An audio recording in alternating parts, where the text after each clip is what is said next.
የኢትዮጵያ ሕዝብ 15 አዋጥቶ የህዳሴ ግድብን ገንብቷል የሚለው ነገር ብዙም የሚያሳምን ነገር አይደለም። የትራምፕ ስህተት ምንድነው? አሜሪካ ፈንድ አድርጋለች የሚለው ነገር አሜሪካ በፍጹም አላደረገችም፣ ለወደፊትም አታደርግም። አሜሪካ በእንደዚህ አይነት ስትራቴጂክ የሆነ ጠቀሜታ ባለው ነገር ላይ ኢትዮጵያ ውስጥ ትሳተፋለች የሚል እምነት የለኝም። ግን ስለ ፈንዱ እናውራ። ለህዳሴ ግድብ ያላዋጣ ኢትዮጵያዊ በሰዓቱ አለ ተብሎ አይታሰብም። ገበሬዎች አዋጥተዋል፣ ሰልፍ ወጥተዋል፣ ተማሪ ሰልፍ ወጥተዋል። ዩኒቨርሲቲ ተማሪ ከቁርሱ ከምሳው እያስቆረጠ ቦንድ ገዝተዋል።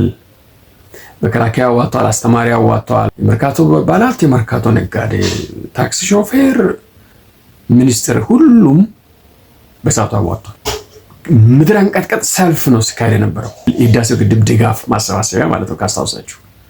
ከዛ በኋላ አላሙዲን በብር ስንት የተወሰነ ቢሊዮን ለቀቀ ማለት ነው።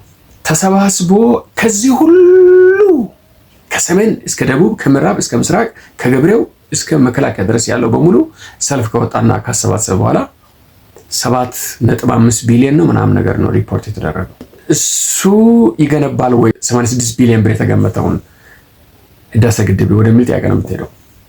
እሷም የተዋጣችው 8ቷም ትሁን 7ቷም ቢሊዮን ክንፈ ዳኘው እና ምናምን ተሰባስቦ በሜቴክ በኩል አድርጎ በሙሉ እነዚህ የትግራይ ጀነራሎች በሉት።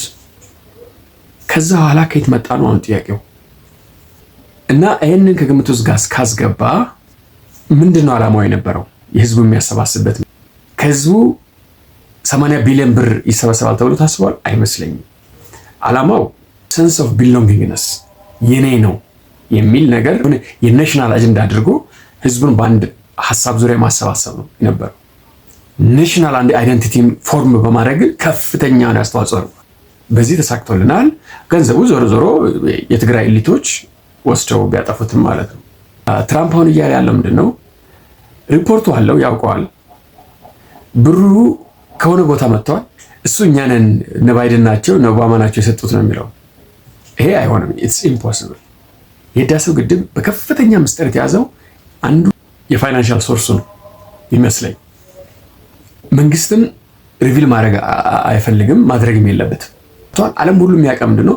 ኢትዮጵያውያን 5-10 ሳንቲም እያዋጡ ገንብተዋል፣ የሚገርም ህዝቦች ናቸው የሚል ነገር ነው ያለው። እውነት ያቺ የኢትዮጵያውያን 7 ቢሊዮን ናት ከ5 ቢሊዮን ዶላር በላይ ፈጀውን የህዳሴ ግድብ የሰራችው? አይ ዶንት ቲንክ ሶ። ሞስት ፕሮባብሊ የሚሆነው ምናልባት ከብሔራዊ ባንክ የተበደርን ይመስለኛል። ከሆነ ከሀገሩ ሶርስ ብቻ የሆነ ምንስ ተጠቅሞ ከሀገሪቱ ሀብት ይህን 5 ቢሊዮን ዶላር የህዳሴ ግድቡን ገንብቷል። የውጭ ፋይናንሻል ሶርስ አለ ብዬ አላምንም።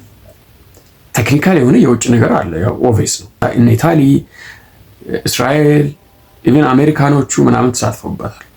ፋይናንሻል ሶርስ ግን ሙሉ በሙሉ የኢትዮጵያ መንግስት ነው።